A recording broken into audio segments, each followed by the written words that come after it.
Hello there everybody. Today I'm going to show you how you can make a profile in PowerShell.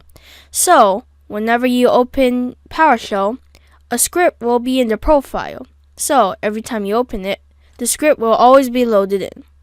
So let's get started. First, of course, you have to open up PowerShell. To do this, you just go into the search tab and you look up PowerShell, and it should be right over here. Once you've clicked on that, if you look over here and you do $ profile, it will state where it's supposed to be at. So this is over here. But if you actually look at this path, which is test path profile, you'll see that it's actually false. That means it's not real. And if you look in here, documents, there is no Windows PowerShell folder. So that means we have to make one.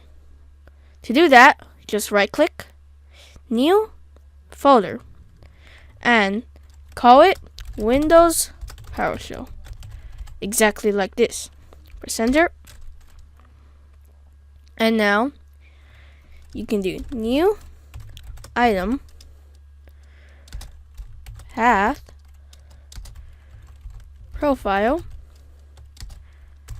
item type file. Alright, and now if you look in here, the profile is in here. So if you actually do notepad.exe .profile, you can see that you can edit this file however you want. However, I am going to show you how you can make an alias that's saved on this in the next video. So stay tuned for that, and I'll be seeing you guys on the next one.